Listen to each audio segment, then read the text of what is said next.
So we'll start. So my plan is to go through a presentation, and I know you have a lot of questions. So I'll give you enough and more time at the end to unmute and ask, or pretty much just post it in the chat. Okay. So again, hello everyone. Today's session, my name is Sunela Thomas, and I'm the program director for the Masters in Business Analytics and Artificial Intelligence program here at UTD. On the call, I also have our program manager, Sylvia Leventhal. So please ask your questions in the chat as they come to your mind. And if there is something that can be answered with a link, so we will answer that. And otherwise, feel free to, at the end of the presentation, to unmute and ask the questions. Okay. So we also always like to start with our university. UT Dallas offers an exciting environment for graduate students with it's a growing campus. If you come to campus now, you will see our Jindal School of Management is building its third building, which will be inaugurated next August.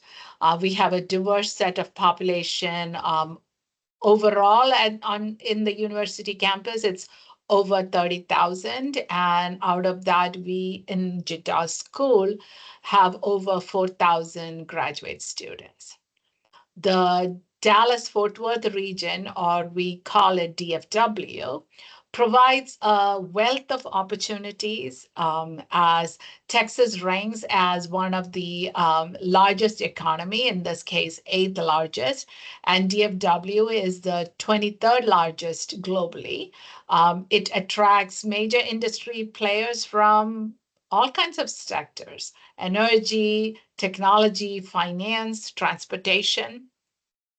And students have the advantage of connecting with professionals who work as their professors sometimes guest speakers, future employers.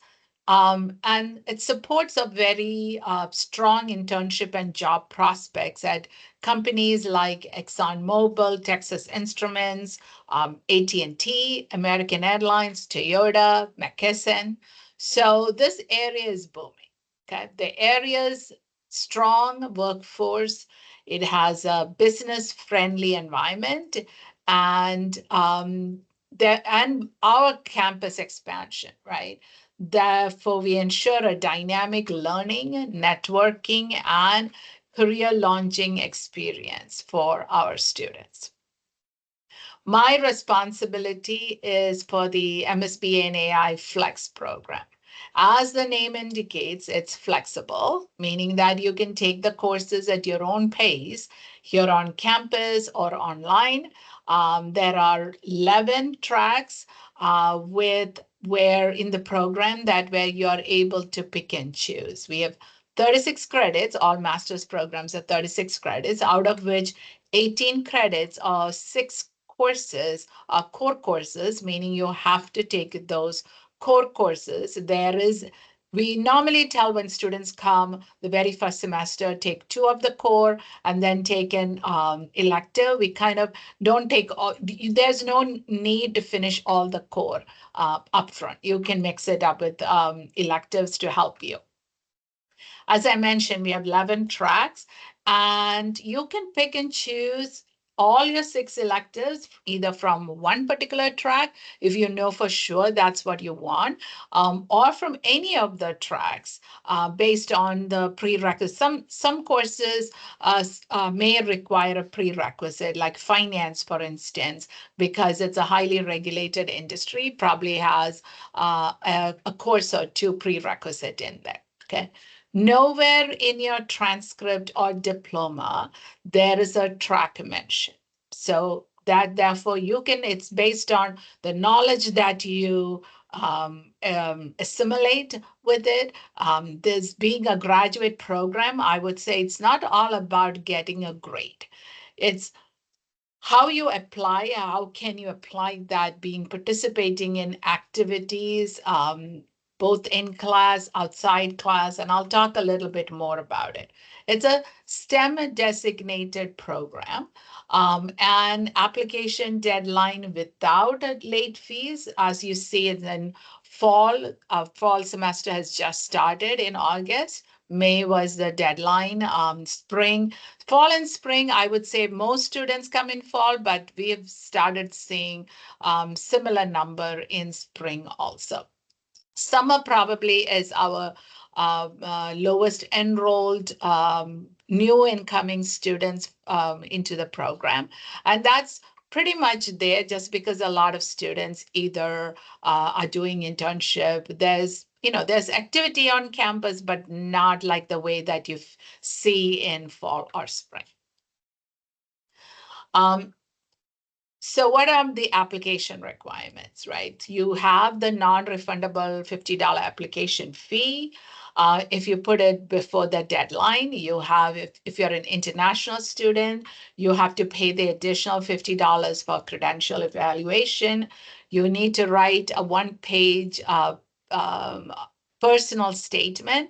And here is where I'm going to say, touch on points like, let's say you did something specific in your undergraduate that's nowhere in your transcript, showcase that. Let's say you didn't get a stellar grade in undergraduate. Well, maybe, you know, spot out that elephant in the room and talk about what happened to you. Like maybe there are events that happen in your life that caused it, or you are now understanding that you took an extra time off or work that created that extra knowledge for you. You also need to have your resume. Unofficial transcript. So for us to evaluate your admission application, you have to submit your unofficial transcript. Only after you receive your admission do you need to submit your official transcript. That official transcript, even after you can actually physically bring it in a sealed envelope, it needs to come directly from your university. You cannot bring a copy of that.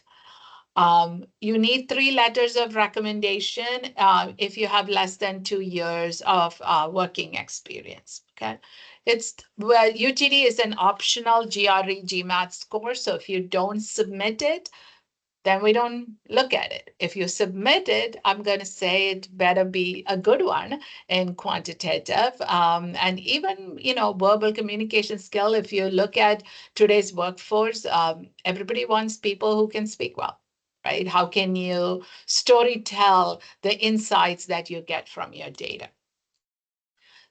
Students are always wanting to know about scholarship and TA-ships. Scholarship is a separate application. My 2 cents about it is there's also a deadline, but I always tell students, don't wait till your admission is that you get an admission to our university. At the time that you submit your application, you can submit your scholarship application also. There's no fee attached to it because we don't consider the scholarship application until you get admitted. So we'll wait for it, but you can submit what is required. Now, there are 2 different kinds of scholarship: scholarship, program excellence, and dean's excellence. If you want to be considered for dean's excellence, you must submit your GRE and GMAT score. And it's one application. So sometimes students say, well, I did not submit GRE or GMAT, but I submitted the scholarship application, and then you will consider you for the program excellence. However, it is important that you submit it by the due date. There is no exception for it. Okay.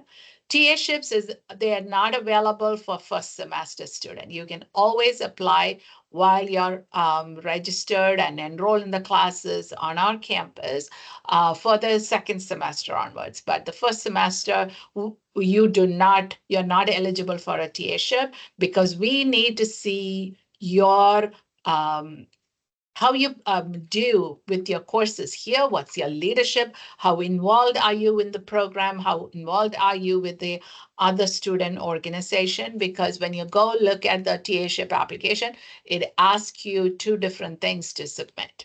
Okay. So separate application that you can do during your first semester. A little bit on the scholarship. If you defer your admission, scholarship is not deferred. You need to reapply. Okay. You must accept your scholarship within that deadline. Okay. And therefore, checking your email and responding timely is important. If you change from one program to another, the scholarship will not carry through. You also cannot, let's say you did not get admitted to MSB and AI, but let's say you got admitted to finance, but you got scholarship there, and now you got admitted to MSB and AI, and you passed the scholarship deadline, like you're not going to get the scholarship. If the scholarship is awarded in fall, that scholarship is valid for fall and spring because it's for the academic year. If it is only, if you come in spring, then, and you got awarded with a scholarship, that scholarship is only for that spring semester. You need to reapply as a continuing student in the following semester. What does a scholarship give you? It's a 50% reduction in your tuition. Okay. The scholarship amount may show as less, but that gives you a 50% reduction. The core courses, I told you, you have to take 6 core courses. You see the 6 listed here, where the one that is in blue, you only have to take one of those courses in there.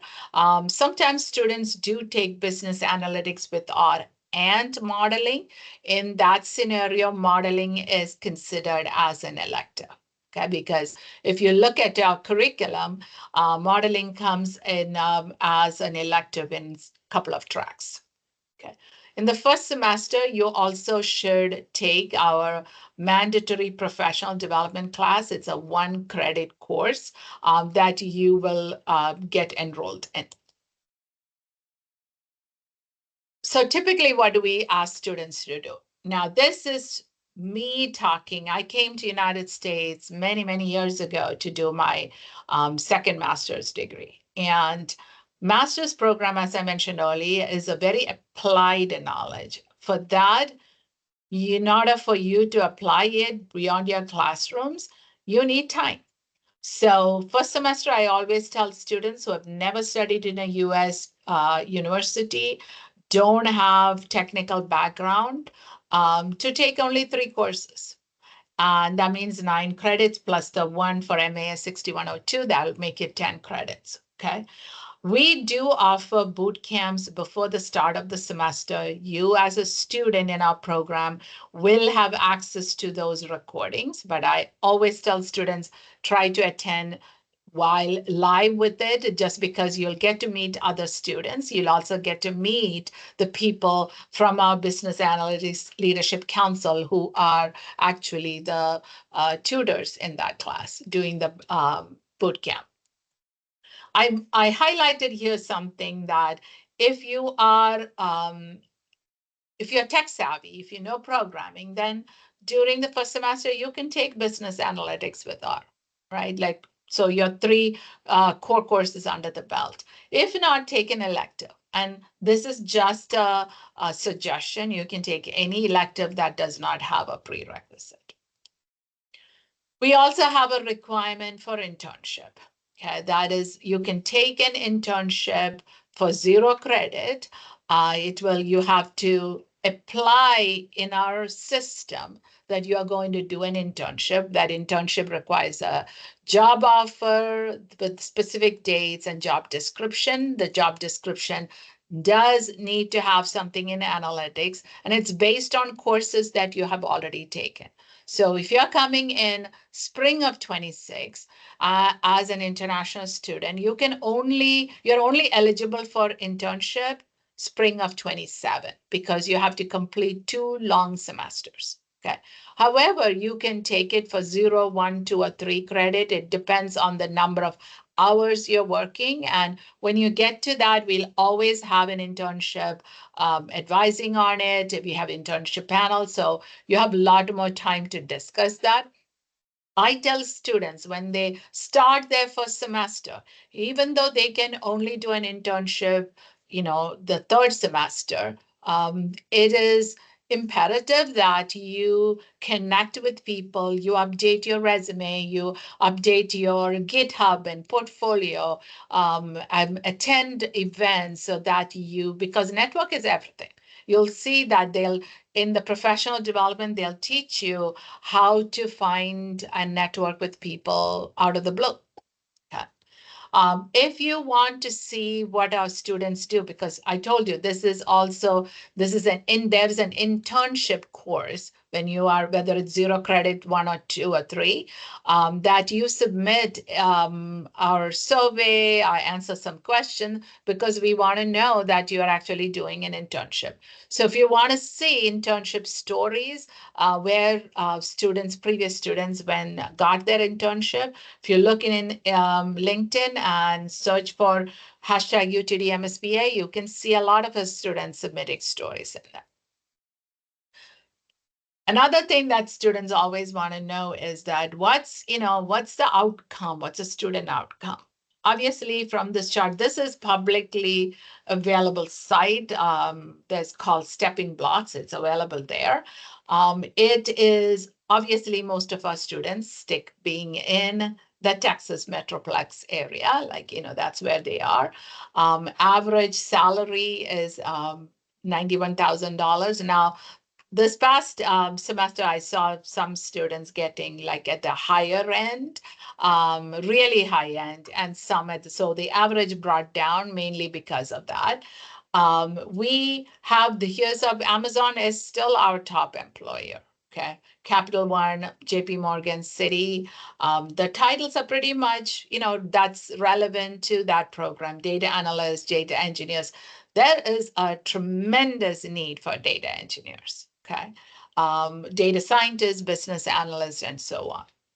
If you look on the right side, it shows what are the most important skills people use. Because when you go as an analyst, knowing SQL is key, because if you're going into big data and your company has a lot of data, which is in Snowflake or Databricks, you need to know your SQL in and out, right? So if you don't have computer science or computer programming background, like that, SQL may be something that you probably have to put an extra effort to learn.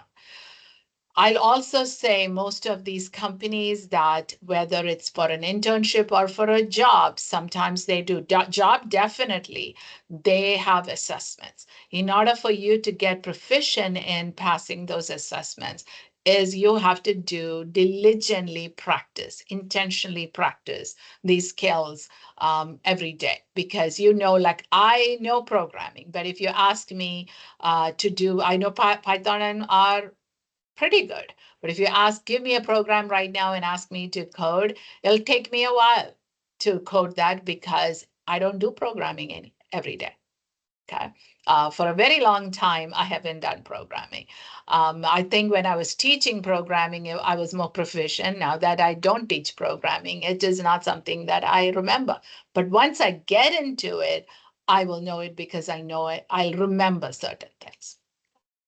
So it shows in here, Microsoft Excel, the power that it has with Power Query, it definitely has skyrocketed in the financial industry, that they definitely use Microsoft Excel quite a bit. Okay, so you see all of the things in here and see how it's sneaked in a little bit on that leadership. That leadership includes that communication skills in there. The fastest growing job. Now, this is publicly in World Economic Forum. If you go search there, you will find this. They are needing big data specialists still. right? Big data in any way, whether it is data analysis, data scientist, data engineering, any of that. And if you look at it, the top three are something related to the program. Anybody who's graduating out of it, that, they're very skilled in that. We have student organization. This is only a group of it, right? And pretty much if you look at the ones that is specific to analytics and visualization, I mean, our student chapter of Informs and Envision, like they're very, very active. In fact, Envision has their boot camp, Tableau and Power BI boot camp end of this month on Saturday and Sunday. So there are a lot of things that sometimes you don't want to take a class for a visualization if that's not your cup of tea, or sometimes you are very proficient and you can learn fast. You may say that I don't want to waste my 3 credits on a database class. I can go to one of these boot camps and learn it. We also have academic certificates. So I wrote in here stackable degree. Like if you take each of the certificate programs have 4 courses each. So if you take 4 courses in the applied data engineering, 4 courses in analytics, 4 courses in business decision analytics, those certificate that covers 36 credits, that covers all our core and 6 electives. So it's stackable in terms of getting the certificate. Well, do you want to do a stackable? Probably not. Maybe there are courses in applied data engineering that doesn't entice you. So you don't want to take it. But that is available. That's all I'm saying. Okay. In order to pursue for a graduate certificate, you have to apply for it. You don't have to pay for it. Once you're a student, you don't have to pay for it, but you have to apply to be admitted to that certificate. Again, there's a deadline, just warning you on that. A lot of students ask me, how much is the program going to cost? And I'm going to say, look up in our Bursa's website. There is a lot of calculators in there. I just did it for 2026 spring with the 9 credits. And it's $15,684 compared to last year, $10 more. Okay, that's all we have increased. This is without any scholarship, okay, for that one semester. Okay, so you can do all kinds of calculation and figure that one out for yourself. We also have immigration advising. Our ISSO team is extremely good. They help students.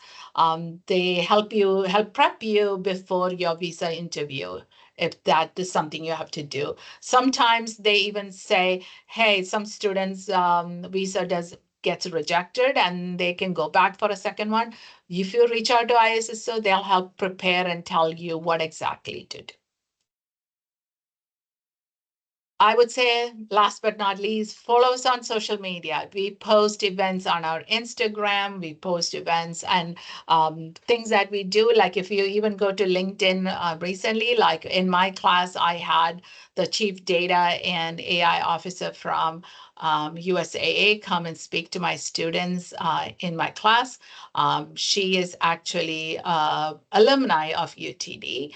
And the students benefited because it was directly linked to their program. And she specifically talked about what are the kind of models that she looks for, what should they be proficient, how should they, what are things in the resume that she looks for. She's like, don't write everything that you know in your resume, because I do know that you don't know it all.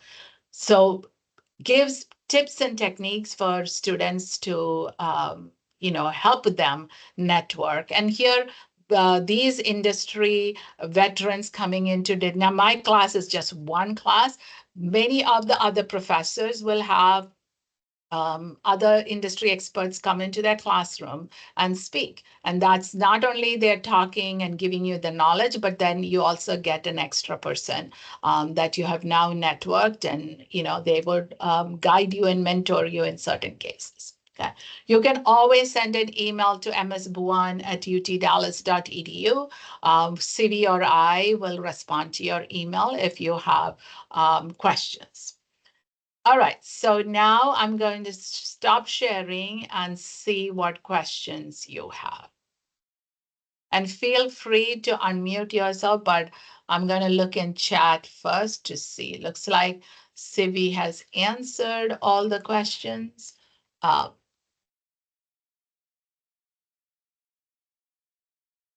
Okay, so I'm going to answer Anshu's thing. Okay, you coming from a non-technical. So the main parts with an analytics course is the four main things, because when I went and did, I told you I had a second master's in computer science, and that's how I came to United States. I went and got a third master's in data science. And even though I knew programming, I did not know R and Python, because during my work experience, I did mostly as a leader, as a director of the program. So I did not, in the companies that I worked in different jobs, I didn't have to do programming. So I reached out to a previous student in that data science program, and they said, statistics, which I knew because my undergraduate was math and statistics. So if you're not, then brush up on a little bit of statistics. SQL, I had worked 8 years in SQL. SQL is something I can tell you, once you learn, you won't forget. If you practice enough. Then R and Python. I did not know R and Python and R like have data types that are very different from other programming languages. So what I did is that I looked at Data Camp, Data Quest, Coursera, YouTube videos, all free. I didn't pay for anything. Anything that has that free version or like teaching me something, I learned it. So I spent 4 weeks learning Python over the weekends, 4 weeks learning R. That helped me prep for my first semester. I didn't learn everything, but just that grounding. Okay. So that's what I would say.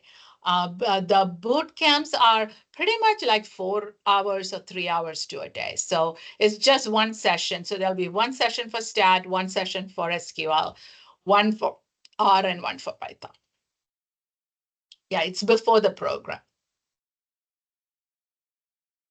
Correct. So that is right. You need at least um, uh, you need to have a background in calculus a little bit. If your transcript doesn't show there's any calculus in it, then you will be probably asked to do our quantitative methods as a prerequisite.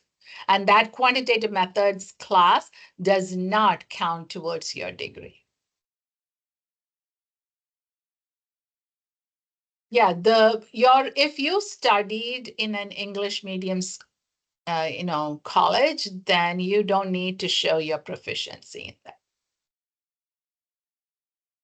Yes. And CBS posted what are the recognized countries, so you can take a look at that.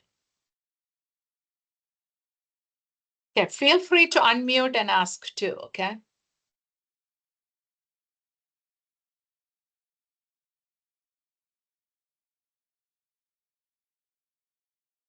I see two of them, Gauri and Brian, typing, so I'll just wait for them to finish typing.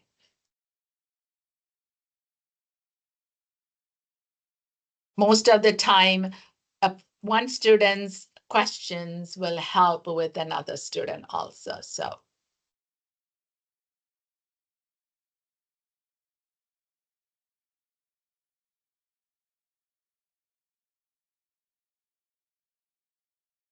okay, so the boot camp is only for students who are in our program, right? So you accept your admission, we send you, you enroll in the program, then we post that we kind of advertise in our social medias. And at that point, you can join. But if you're not in our program, you won't get access to it, at least not now.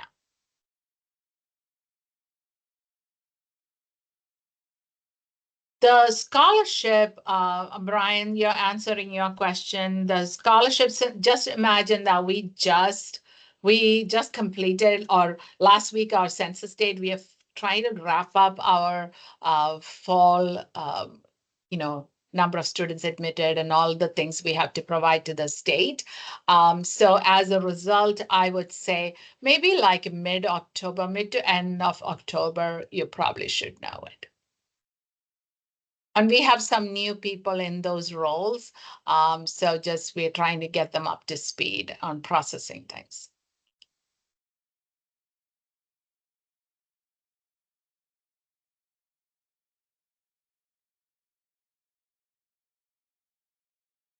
So in terms of admits, so once you submit all the required information, I would say 4 to 6 weeks.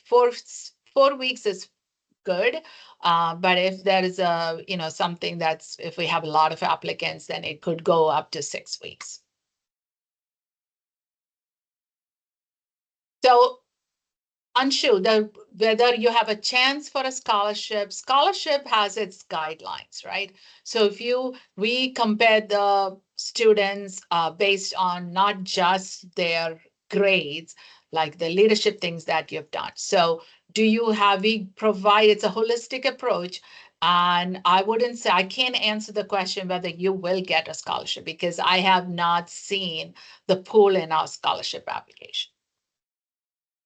But you have to submit an application before the deadline.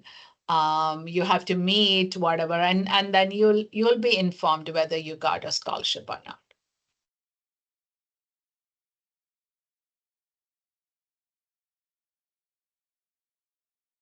Okay, so Iman, so here is what I'm going to say. The way UTD helps you to prepare, we have immense resources. We have UTD has its own career management center. Jindal School of Management has its own career management center. Okay. The professional development class helps you write your resume, write your cover letter, prepare for the interview, network with people. There are sometimes job fairs. We are not getting you a job. Finding that job is still your responsibility because there is nobody holding your hands through that. What I recommend students, because there are some students, last year is when I first joined this program as a director. And the first month itself, I had one student come here with 4 internships. She had 4 offers and she wanted my help to decide which one she should pick. Okay. So that is a possibility. Some students find it. I always say there is no reason to compete with somebody else. Compete with yourself, make yourself better, do something extra. Like if I have 500 students in the program, how do I differentiate who's better? It's not just the grades, because in my analytics practicum class, these are students who could not find an internship. There are some students who work full time, so they are not going to go and do an internship because they don't have time to do an internship. So they come also attend that class to satisfy the requirement. Um, there are some students last semester, they got a job, even though they didn't have an internship, they got a job offer before they graduated. So finding that we help you with the resources, but a lot of it's not spoon feeding. We send you information. It's your responsibility to read it. It's your responsibility to show up for events. We have had internship panels of students who are in a program and successfully got an internship, repeat internship. We ask them to come and speak to our students how to get it, right? Some of the students who don't get an internship, they don't come for that to get that knowledge. So to getting back to you, I would say we help you, but it's on you to grab that and prepare for it. Will up.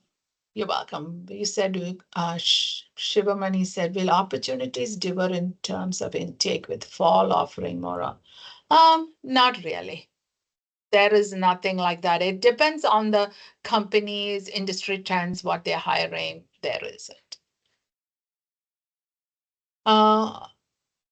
Okay, so when you submit Aryaman, like when you submit your application, you give the email addresses of your recommenders, and they will get an email from our university and they submit to that.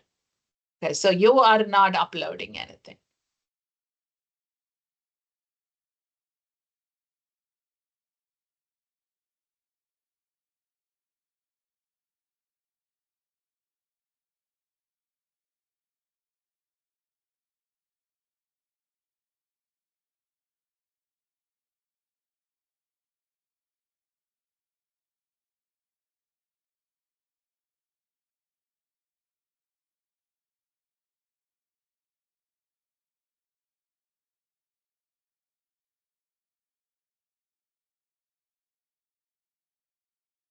I see people typing, so I'm waiting for them to complete. Okay.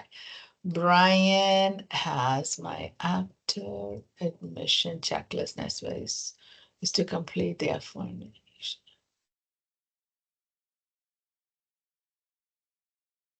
Okay, so Brian, then I'm going to say look at our financial aid site. There are opportunities. If you haven't contacted our financial aid office, there are opportunities that they can direct you to.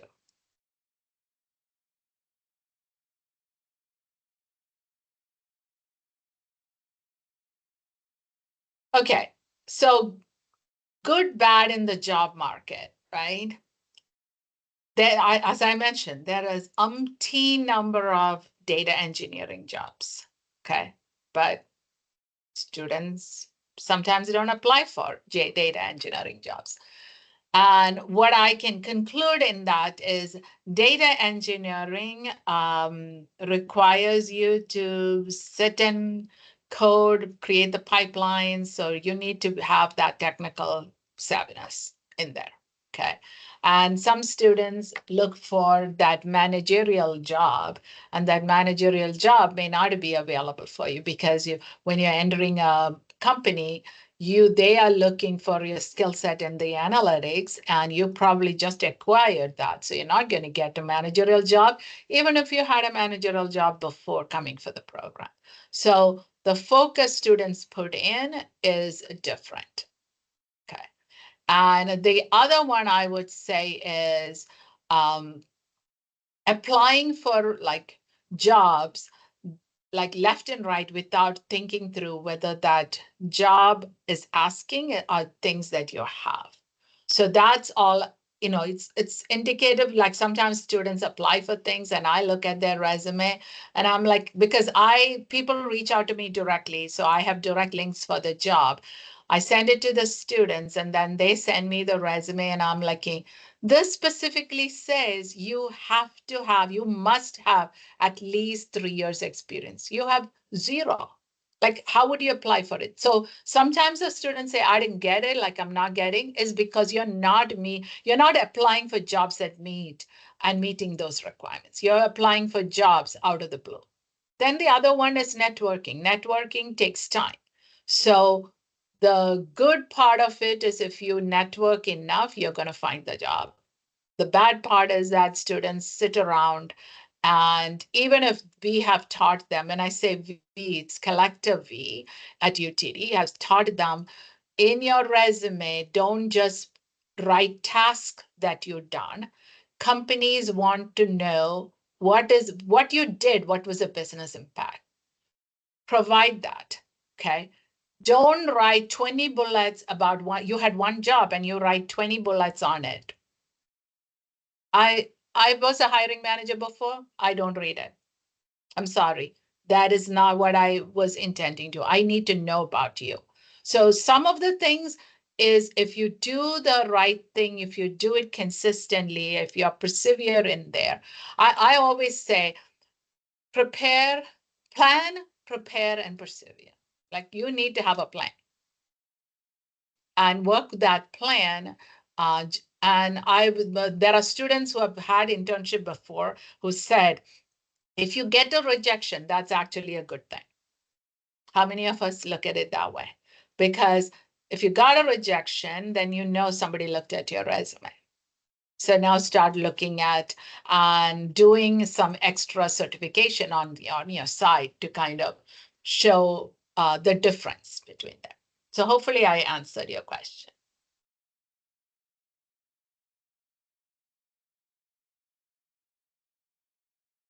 Okay, so I cannot answer the question of who got the marketing analyst, social analytics, specific jobs. Because when students respond and say their title is data analyst, they don't say whether it's marketing or social media. But the marketing analyst, that's my last role, was managing a team of data engineer and data scientist in marketing, global marketing. And I would say that is one of the areas that people look for. If you have that skill, if you have causal analytics and A/B testing skills, if you have website analytics that you can do. Like those are skills people look for. And at least in the last week, I know 2 jobs in my previous company that in marketing that they were looking for. On-campus housing. Sivi, I don't know much about on-campus housing. We do have a housing website information with that. We'll post that link shortly.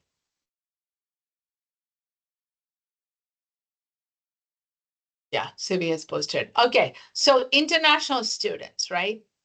The way that you got to look at this is to get an internship, doesn't matter whether it's you're international or domestic, because you're only working somewhere 8 weeks, 12 weeks, that's it, right? Nobody needs to sponsor you anything. There are companies who will ask you, do you need, for full-time, do you need sponsorship at any time in your career? The answer is yes, you do need.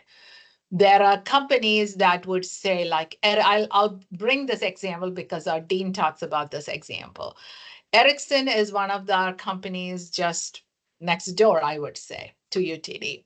Ericsson's global HR rule is that they do not hire, they do not sponsor anybody. But we have a lot of students who got sponsored there and have full-time jobs.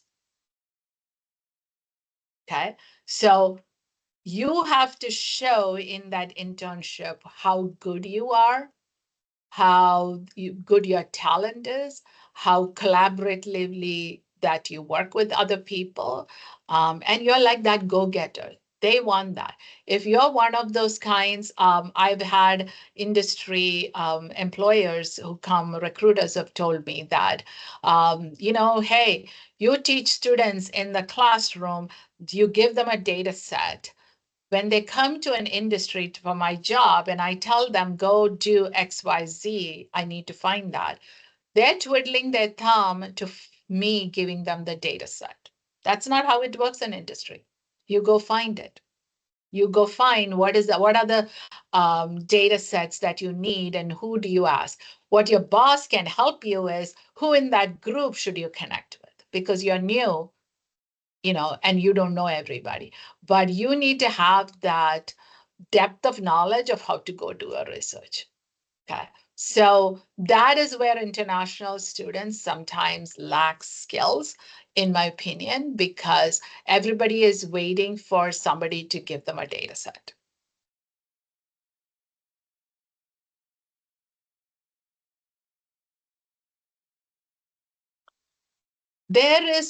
Brian, there is no degree for ERP, but you will find a business intelligence, there are electives, and business data warehousing. We have elective courses, data visualization. So there are a multitude of elective courses. So if you look at our curriculum, you will see those course numbers that are related. And we also have a track that's enterprise-wise related. You can then go, if you want to know a specific, is something covered, our course book is public. Okay, you can go to our course book site, put in the 4-digit or 4-character code, like our program is BUAN, BUAN, put the course number. And I would say if you look in fall 25, you'll find the syllabus in there. Okay. If it's not a course in fall, then go back to spring. And there may be some courses that probably have been run just because we don't have students who are interested in that. We don't run a course with 3 students unless it is an absolute required course. So there may be some courses that are there, but students are not interested. Now, regarding your Microsoft Dynamics, I would say at UTD, we have Office of Information Technology, and they always ask students to submit application to be a Microsoft ambassador.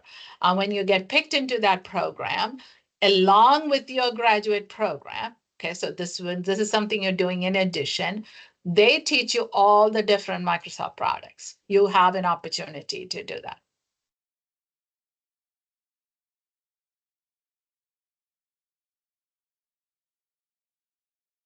So, Shirmani, I'm going to tell you, if you're like, it's what branding and marketing, very wide topic. What in branding and what in marketing are you looking for? If you're looking for marketing to be a marketing manager, then Bhuvan is not the right place for you because we are talking analytics. We will be teaching marketing analytics, website analytics, causal analytics, and A/B testing. So it's related to analytics, not about marketing management. Now, can you take a course, 1 or 2 courses in marketing management? Yes, absolutely, because we have a master's in marketing program, and therefore there are courses, and those are available to you as electives.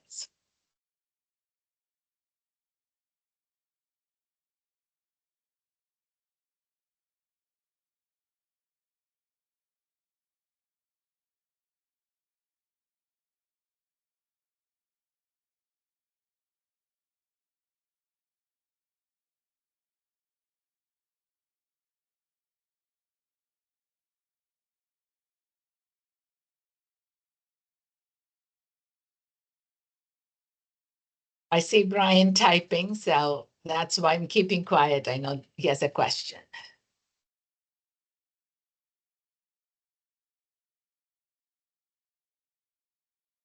So I would say, like, it depends. If financial resources are the ones that is important, I would say reach out to a financial aid office and find up ways that you can fund.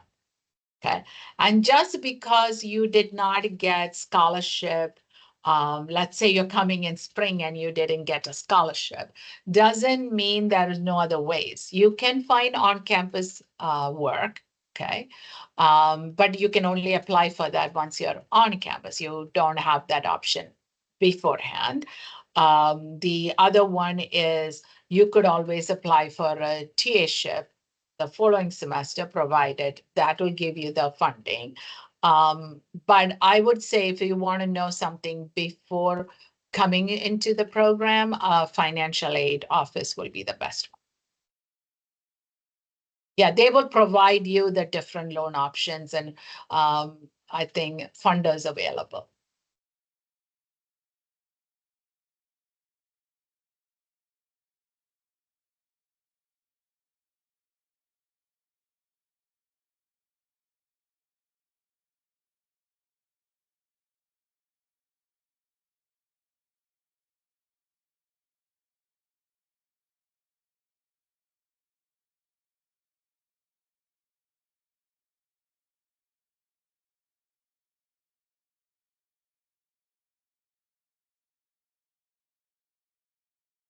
Okay, so healthcare analytics, we have an absolute fantastic program here.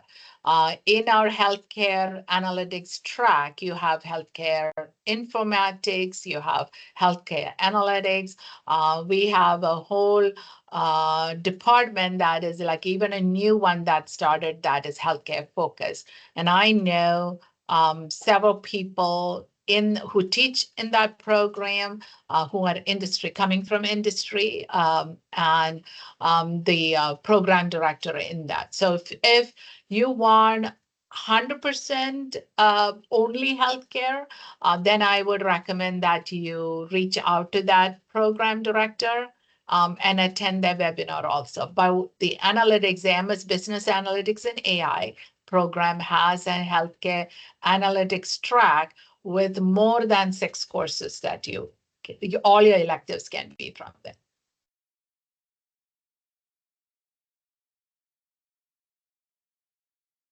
And okay, so we answered that.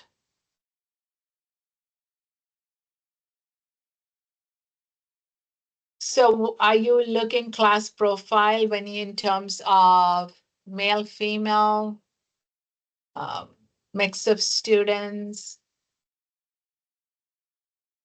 I mean, we do have in the graduate program, we do have a lot of international students. We're from India, Nepal, Pakistan. We have quite a lot of Chinese students because we have a collaboration with Fujian University. We have students from even our current one, we have students from Middle East.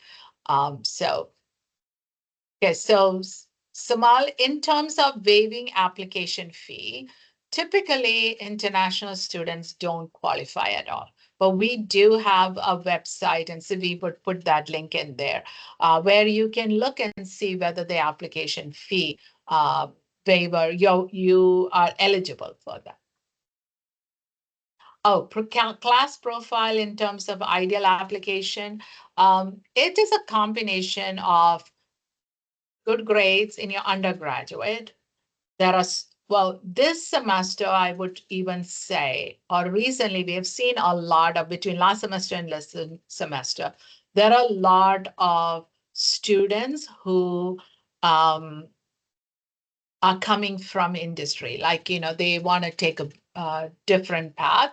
So some are staying in their job and then doing this at part-time, or when you have a full-time job, taking two courses is kind of a full-time program also. So they're doing that. They want to pivot. I have one student who's coming from Pennsylvania to do our program because he's here every week.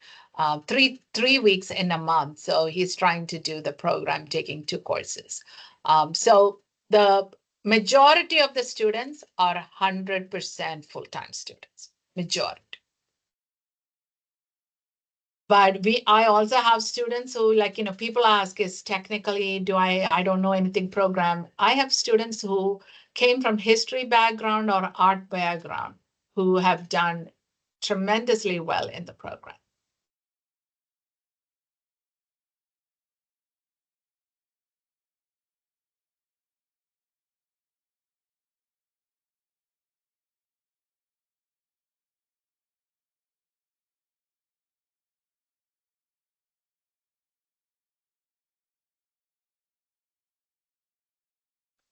I want to say, I remember, like, for an Indian student, like, you have to showcase the your because we don't segregate. Let me put it this way: we don't separate, like, oh, this is a group of domestic students, this is a group of Indian students. We don't look at that. We look holistically. Everybody, have they done an undergraduate where they have done some quantitative courses? What was their grade in undergraduate? Do they have experience in working? Do they have extracurricular activities? I look at, when I review an application, your statement of purpose. Like, why do you want to come to UTDM? Why do you want this program? Because this is a difficult program. Okay, don't think that this is an easy program to just get a degree. It is not. And in fact, there are a lot of people who have told me that your program is the most hard in JSOM, and it is. But if I would never, we want you to be successful. So we provide you with things that will help you. Once you're in the program, I provide you with free access, Data Camp Pro access to courses that you can take on the side to help you improve. So the SQL, the Python, the R, they can all be learned through that. And the university as a whole gives you student access to all Coursera courses. Okay, we have partnership with Coursera, and we do that. So we provide you with ways to help you to be successful.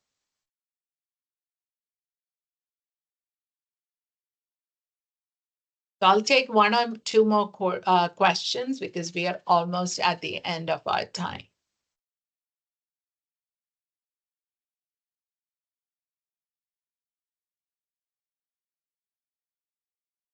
I wanted to ask you about the course because the website is very difficult for me to understand.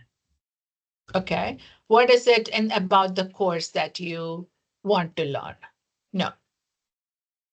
There are three cohorts, right? Data science. The three modalities, the three modalities. So the one that I am representing is the MSBA and AI Flex program. Okay. The first Flex program is the one that has 11 tracks and over 80 elective courses. Then you have the cohort program. Cohort program has two tracks, accounting and data science. So you're only taking courses within those tracks, okay, your elective courses. So from 11, you have now down to two. From 80 elective, you're down to whatever courses that they have. Online is 100% online. You don't ever come to campus, and that is data engineering and data science. Those are the two tracks that you can pick. So our program, you can still take online classes. And sometimes you can take all your the entire program in online classes, but it is the Flex program is a state funded program. That's why we have the ability to have this many tracks and the lot more courses in it. Okay, thank you. That's the main difference to it.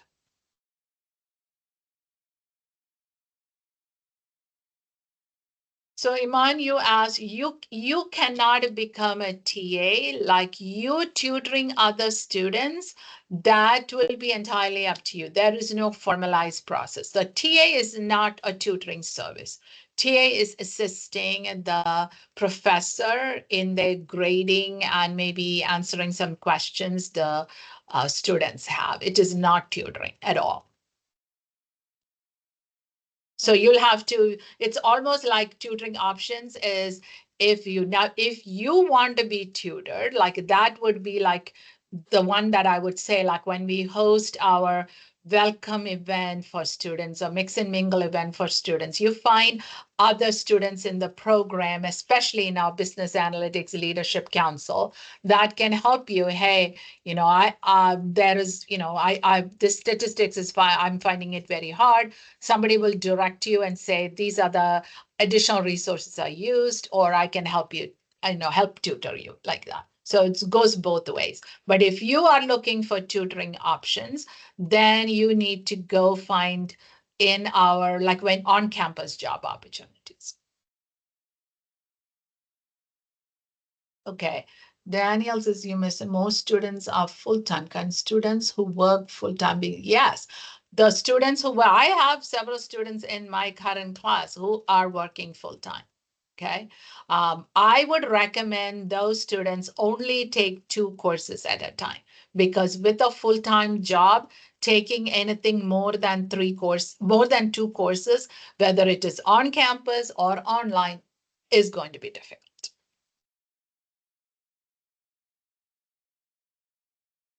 You don't have to take two courses either. You can just take one course.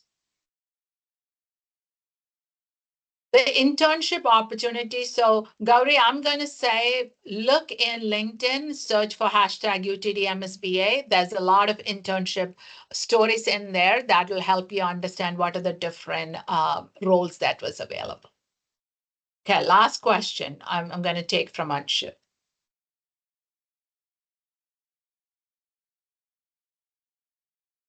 No, this information that I've shared today is for MSBA and AI Flex program. That is what I shared. It is a full-time program. But when you apply, you need to know the difference between Flex, cohort, and online. Flex is what I have introduced you with the 11 tracks, 80 plus courses, all of that.